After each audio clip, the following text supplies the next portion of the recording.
The PM leaving for Washington today, and Scott Morrison has been interviewed by Kieran for the Alliance series, which will play later in the program, where he revealed that he had argued for a longer stay by the Americans in Afghanistan while people were evacuated. Boris Johnson and Emmanuel Macron argued apparently at the G7 emergency talks around Afghanistan that they wanted the deadline extended. Were you on the same page as them on that? Would you have liked more time? Of course, and communicated that in support of their position at the time. But ultimately, that was always going to be a function of the security situation on the ground. I have no doubt that if the United States were able to extend that and to provide more time to get people out, then they would have done so. But the security on the situation on the ground did not lend itself to that, and we know that quite tragically. The suicide bomber at the Abbey Gate that took 13 American lives. I mean, that is just such a tragedy that at those very last hours, while American soldiers were trying to provide a path to freedom for people, they were met with that terror. In this interview, the PM also dismissing claims the US have snubbed Australia on vaccines, saying that their focus is on the developing world, where there are real concerns the virus could cause carnage and massive divisions in the world.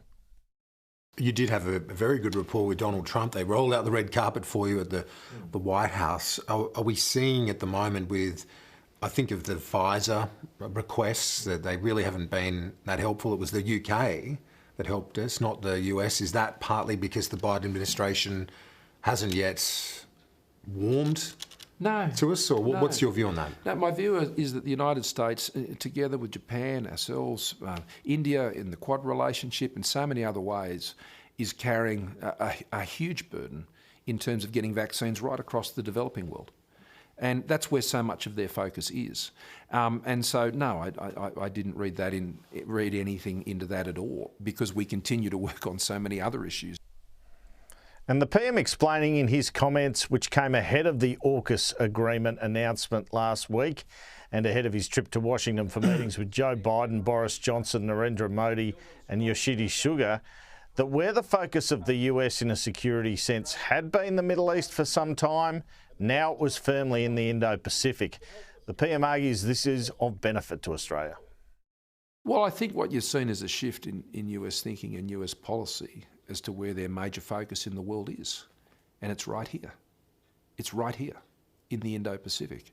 I mean, we've seen the focus of US attention shift over the years.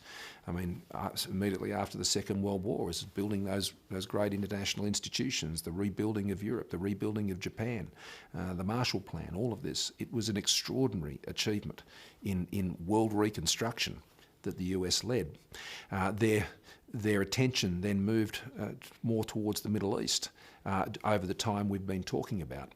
And at the same time, we've seen the US achieve something they had been seeking to do since the time of Nixon, and that was to achieve energy security, which they have now done.